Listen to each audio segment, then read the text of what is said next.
I still remember the story. Like it was me and Malik. We was walking from getting off the school bus, and Miss Ruth pulled up on the side of us, and she was like, "This is our new BFI," and he was sitting in the passenger seat.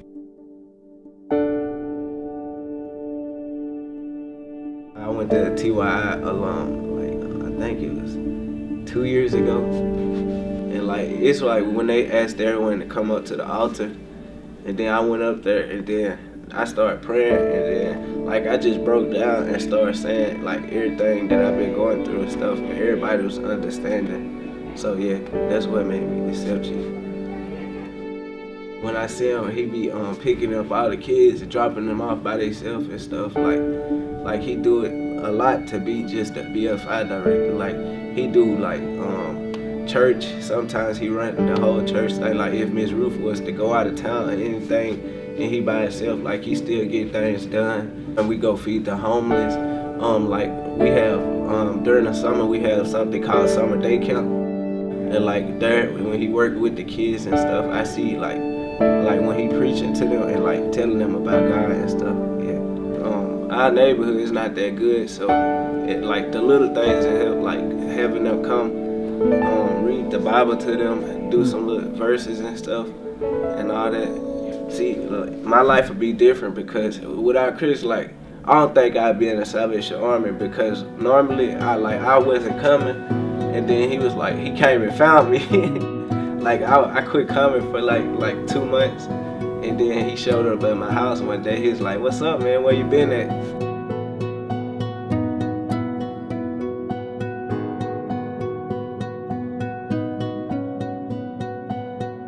I accepted Jesus Christ into my heart the moment that I went to youth councils with the Tampa, Florida Corps.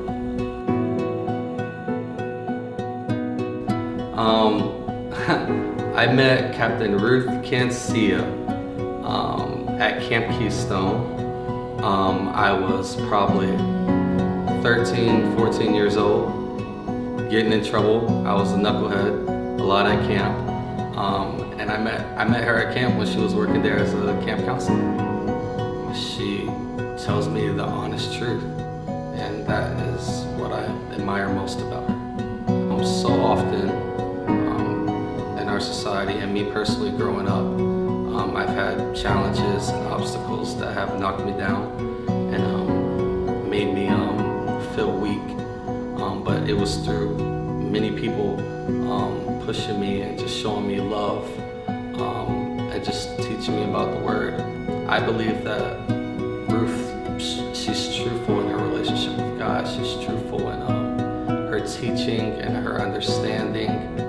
Whatever I may do, whenever I go, I hope that others may know that you have life and fulfillment through Jesus Christ. That's the example that I want to leave, is that Christ is always there for you. My name is Ruth Cancia, and I accepted Jesus in my heart in the year 1997. It was the Easter season, and my father was doing a foot washing service in our church. And I remember clearly going up to the altar and praying and asking the Lord to, save me, to wash me, to make me clean. I met Major Janice Reefer in the year 2000. Summer 2000 is when I met her, and she was the ADYS in the Florida division, and it was my first summer in the Salvation Army, my first summer ever going to camp. And I remember her being on the leadership team, and I had applied to work at camp, but I didn't get the job, but I was able to serve a week to volunteer at Girl Guard camp, and it was amazing. It was the best week of my life. She is such a quiet, strong spirit, and she is just an example of godliness. As a single woman officer, she's been someone that I look up to, who is constantly in the Word, and she's constantly encouraging people.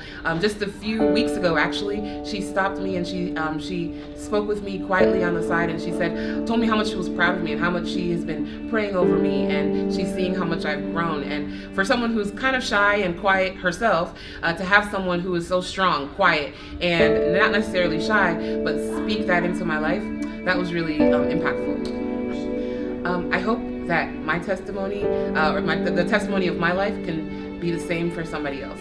That I'm someone that they look up to, or someone who points to Jesus, or someone who doesn't rely on their own strength or my own talents or gifts or anything like that, but relying on the strength of the Lord to lead others to Christ. Always want to point people to Christ.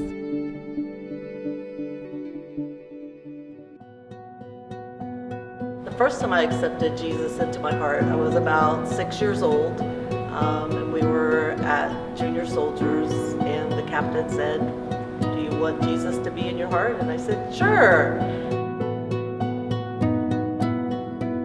When I was 13, I was asked if I wanted to be a senior soldier, and I knew that if I was going to be a senior soldier, I had to get my life straight, because I definitely wasn't living the life that I know I was supposed to be, that I had agreed to as a junior soldier. So the Corps officer led me to the altar and said, "Let's get things straight, because you're not going to be a senior soldier if you're not living a life that honors God." And then at 17, it was again that I've been doing what I want to kind of thing, and I know that God's got a call on my life, and I need to get some things right so that I can follow Him. It has been the most incredible privilege I could have ever had to lead and love young people. I never saw myself as a leader when I was growing up, but I was one of those kids that needed people to speak into me. And when I realized I could have that same opportunity to speak life and truth and hope to people, it was just like, oh, this is awesome. This is what God has created me for. And to be able to get into relationships with young people, whether it's standing on a platform and speaking to 100 or sitting down face to face and just saying, okay, what's God saying to you? Or what do you need? Or did you know that God loves you and that we love you? We think you're special. We think you're important. It's just been the most incredible experience that I could imagine. And then as it's been a long time now since I started doing youth work and working with young people, I now get to see as they've grown what that impact has made on their lives. Maybe I've only had a little piece, but I can see those who have become officers, those who are local officers, those who are raising their families and in a different way than they were raised. They've made choices to step out of poverty or out of a difficult family situation and change the future for their family. Well, I've had so many people speak into my life. That's just a God gift to me. But I've thought about that, and I would say Jackie Duncan, who was my DYS as a teenager, who told me some hard things, but did it with love and expected me to be the person that I was supposed to be, and not just to kind of get by on smart alecky criticism and sarcasm. But she really challenged me to grow and to be faithful. And she continues to do that even now.